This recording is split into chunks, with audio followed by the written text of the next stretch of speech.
tal, queridos amigos, queridos hermanos? ¿Cómo están? Espero se encuentren muy, pero muy bien.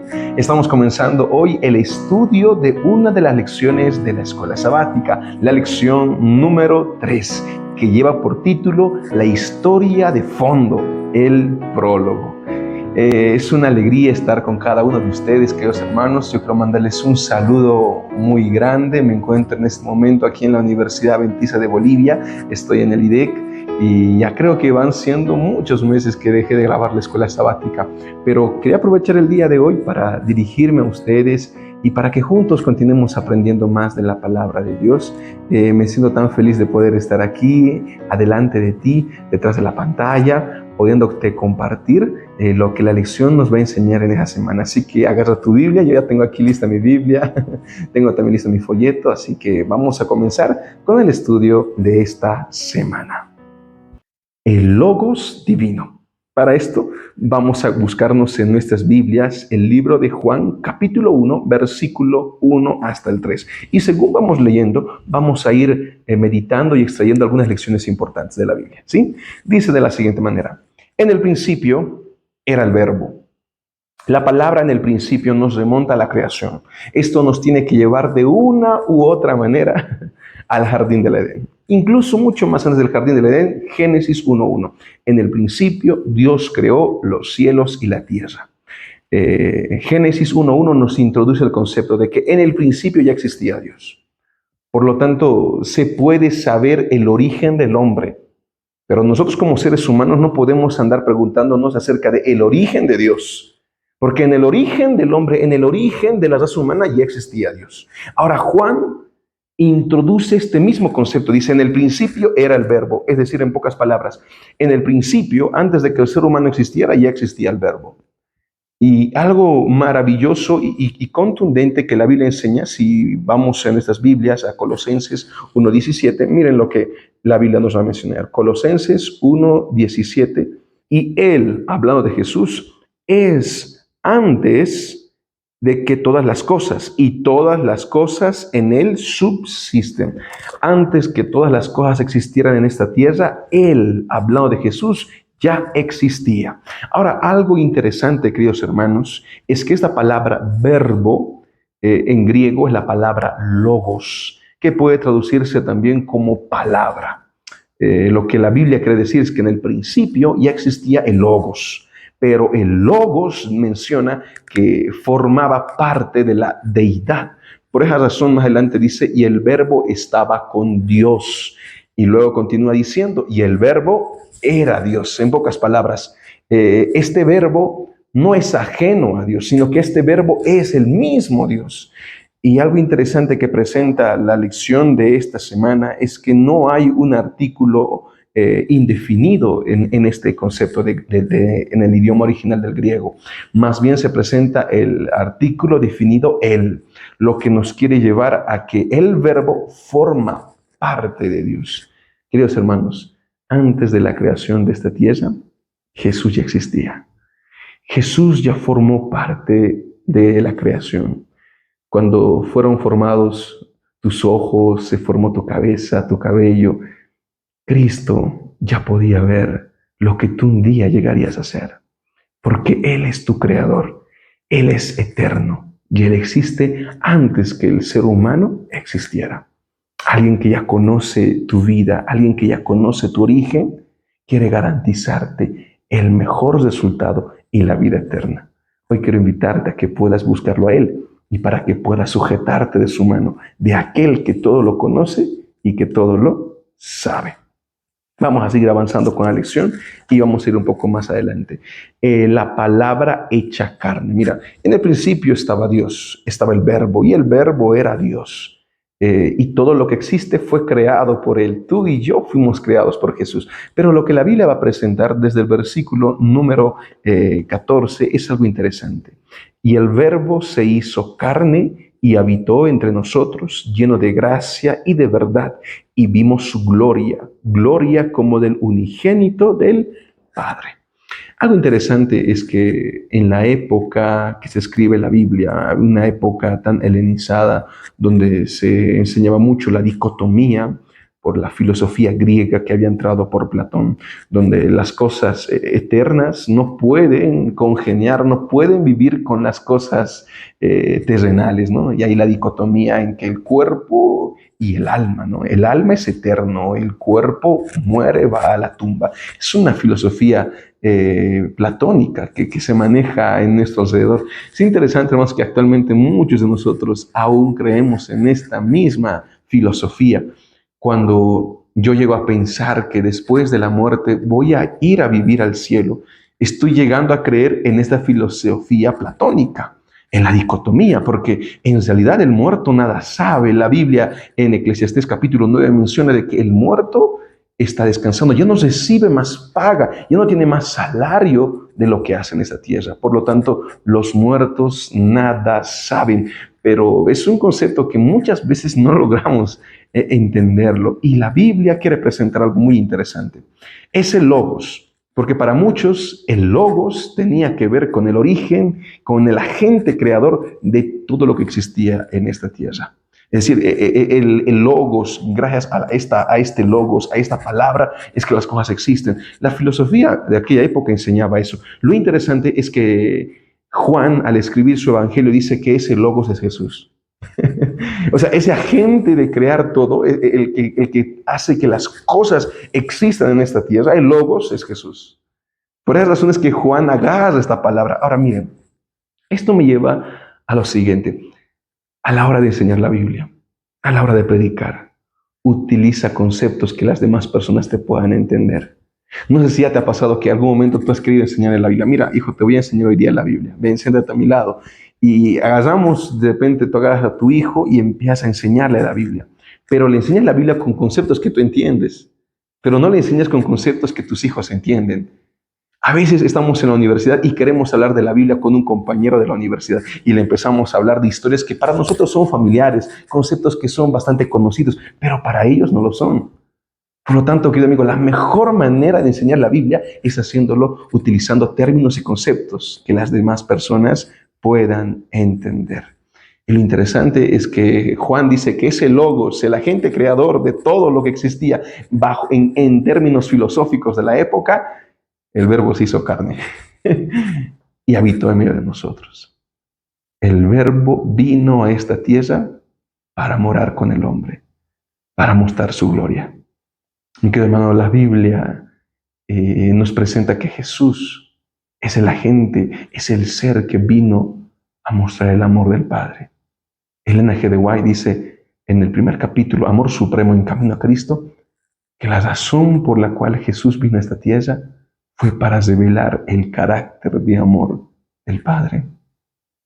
El Padre ya lo dejó todo en el cielo y vino a esta tierra por ti y por mí, para que tú y yo un día podamos formar parte del reino de los cielos. Vamos a avanzar y vamos a avanzar un poco más y entramos a la parte donde dice oír o no oír la palabra. Algo importante que la Biblia va a presentar desde el versículo número 9 hasta el 13. Estamos en Juan capítulo 1. Miren qué dice la Biblia. La luz verdadera que alumbra a todo hombre venía a este mundo. Esa luz era Jesús. En el mundo estaba y el mundo fue hecho por medio de él. Jesús es quien creó todo lo que existe en esta tierra, pero el mundo no lo conoció. A lo suyo vino, pero los suyos no lo recibieron.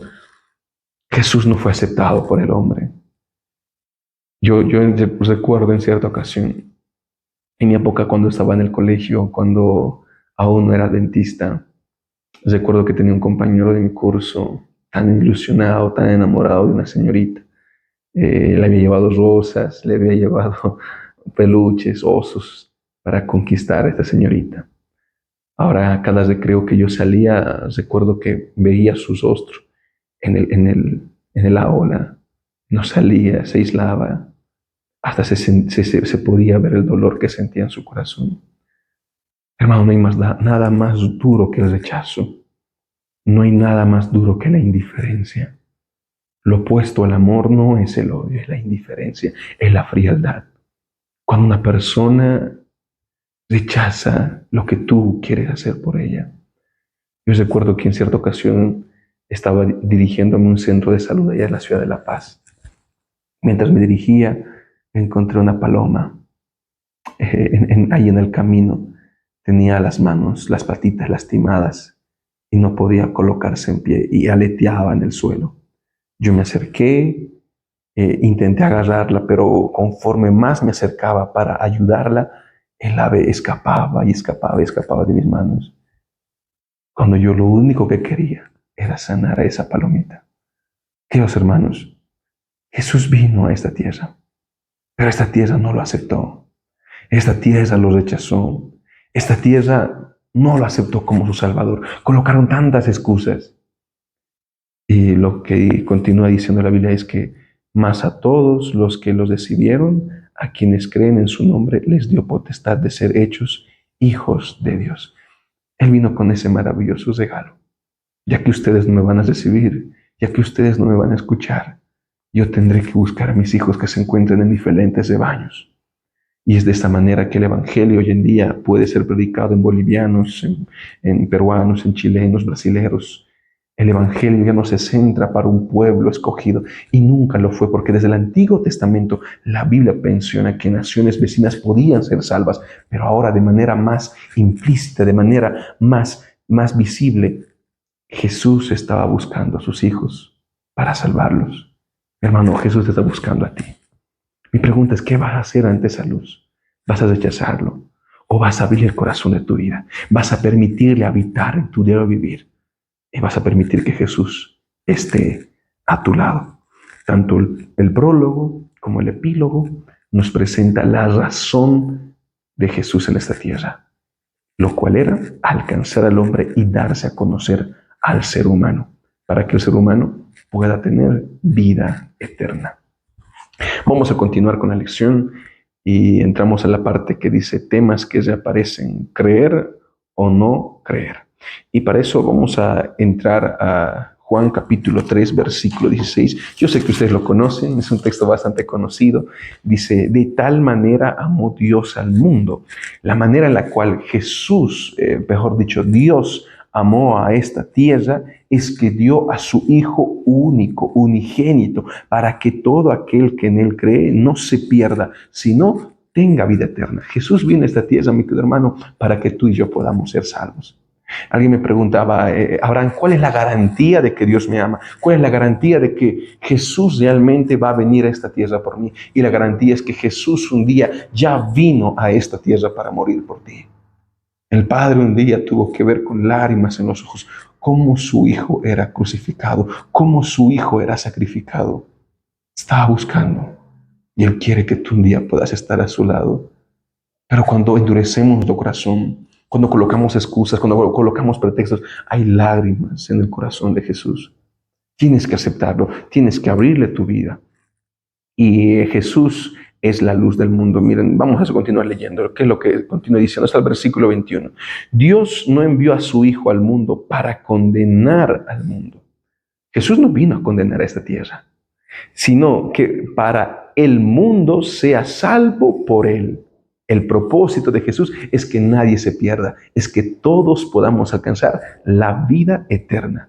El que en Él cree no se condena, pero el que no cree ya ha sido condenado porque no ha creído en el nombre del unigénito Hijo de Dios. Y esta es la condenación. La luz vino al mundo, pero los hombres amaron más las tinieblas que la luz porque sus obras eran malas. ¿Sabes, mi querido hermano? Cuando Jesús vino a esta tierra, Él vino a ser la luz del mundo. Estuvimos estudiando llevados por su palabra, Juan capítulo 8, capítulo 9. Jesús se presenta como la luz del mundo. El que está en mí no está en tinieblas. Y créeme, yo quiero decirte eso el día de hoy. Tal vez te sientes inseguro, tal vez te sientes vacío, tal vez te sientes malo, tal vez te sientes sucio, pero si tienes a Cristo en tu corazón, si tienes a Cristo en tu diario vivir, no estás más en tinieblas, estás en la luz. ¿Acaso esto no debería llenarnos de esperanza? ¿Acaso estas palabras no deberían de llenar de alegría, de felicidad nuestro ser, de saber que Jesús vino a traer la luz a este mundo? Y sabes qué, hermano, cuando yo me pongo a pensar en la bendita promesa de que Jesús un día vendrá a esta tierra, siento paz, Siento alegría porque mi dolor, mi sufrimiento en esa tierra no es un dolor eterno. La luz ya vino y un día las tinieblas acabarán. Un día Jesús volverá y las mentiras desaparecerán. Solo aquellos que aceptaron a Jesús en su corazón estarán formando parte de la luz eterna. Por eso la Biblia dice que en Apocalipsis ya no será más necesario el sol y la luna. No sabemos si dejarán de existir, pero de lo que sí estamos seguros es que no será más necesario. ¿Por qué razón? Porque Jesús vendrá a esta tierra, porque Dios estará con nosotros. Y Él, al morar al lado del hombre, será la luz de todo el universo. Queridos hermanos, la lección habla de una relación. Tú puedes creer en Él o rechazarlo. Al creer en Él, estás aceptando la luz para tu matrimonio, la luz para tu noviazgo, la luz para tu carrera, la luz para tu trabajo. Pero si lo rechazas, estás prefiriendo vivir en oscuridad y en tinieblas. Porque lámpara a mis pies es tu palabra y lumbrera mi camino. Jesús es el camino, la verdad y la vida. Y si lo aceptamos a Él, la luz estará presente en cada aspecto de nuestra vida. Vamos a terminar, queridos hermanos, con la última parte. Y dice, temas que reaparecen, gloria. Vamos a Juan capítulo 17. Vamos a irnos al versículo 1 hasta el 5. Y miren lo que la Biblia dice. Estas cosas habló Jesús y levantando los ojos al cielo dijo, Padre, la hora ha llegado. Glorifica a tu Hijo para que también tu Hijo te glorifique a ti. Jesús entendió algo muy importante. Lo que está hecho en esta tierra para mi ministerio, para mi obra, dijo Jesús, tiene un tiempo. Hermano querido, todo en esta tierra tiene su tiempo. Tal vez ya estás más de 10 años con una enfermedad postrada en una cama. Tal vez ya llevas más de 7 años reprobando materias en la universidad. A veces te sientes mal porque la hora de tu titulación no llega. De pronto en este momento, mi querida hermana, tú estás sufriendo en tu corazón porque tu esposo endurece su corazón y no quiere venir a la iglesia. De repente me está escuchando un hermano que tiene a papá y a mamá, de repente con las vidas divorciadas, separadas. O de repente me está escuchando una madre que tiene un hijo que está hundido en las drogas, en el alcohol. Tu hijo ya no viene más a la iglesia. De antes de pequeño escuchaba tu palabra, te escuchaba a ti, pero hoy se ha alejado, se ha apartado de tu camino.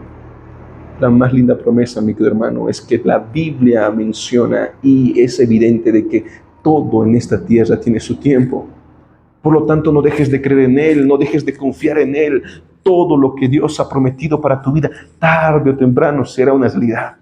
Pero tienes que creer en Él, tienes que aceptarlo. Tienes que decirle, Jesús, aquí está mi vida. Yo ya he esperado tanto tiempo, pero las respuestas no llegan.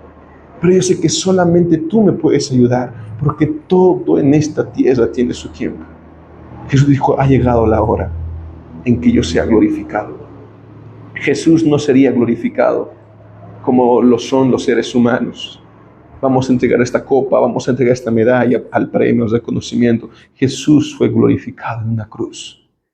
Jesús fue glorificado siendo humillado, recibiendo escupitazos en la cara, recibiendo bofetadas, recibiendo golpes. Es la manera en la que Jesús fue glorificado para que el ser humano pueda ser alcanzado. Jesús no tenía mucho que ofrecerle al hombre. A los suyos vino y los suyos los rechazaron. Pero Él vino a traer su gloria. Y la gloria que Él trajo es para mostrarnos el amor del Padre. ¿Sabes cómo Jesús fue glorificado, querido hermano? Humillándose y dándolo todo en una cruz. Es la manera en la que Jesús vino a morir en esta tierra. Yo voy a terminar contándote una pequeña historia. Los meses pasan tan rápido y todavía puedo recordar la ocasión en la que estaba estudiando mi primer año de teología.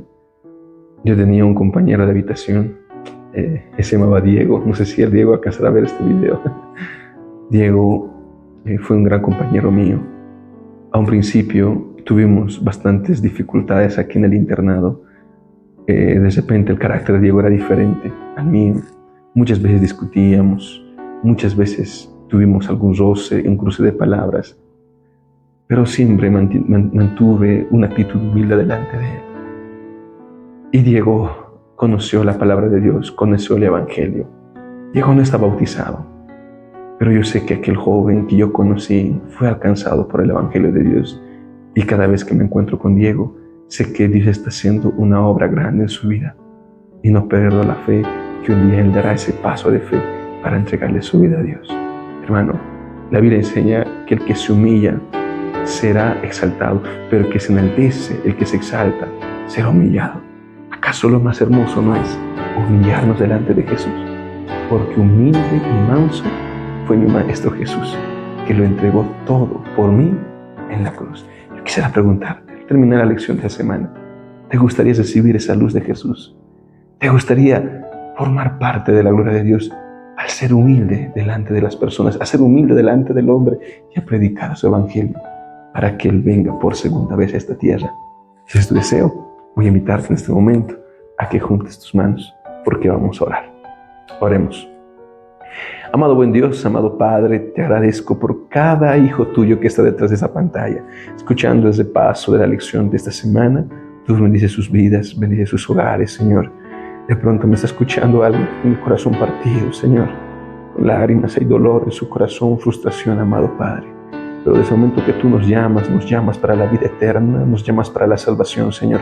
Permite que todo lo que hemos aprendido pueda quedar grabado en nuestro corazón, Papito amado. Y para que cada día podamos reflejar ese amor que tú tienes por el hombre, Señor. Gracias por tu palabra y gracias por tu evangelio. Te lo agradecemos en esta tarde, en el nombre de Jesús. Amén, Señor. Mi hermano, que Dios te bendiga grandemente. No olvides compartir este video con tus conocidos, con tus familiares, poderlo revisar una vez más si deseas para poder entender mejor la escuela sabática. Mi nombre es Abraham y conmigo será hasta la siguiente semana. Bendiciones.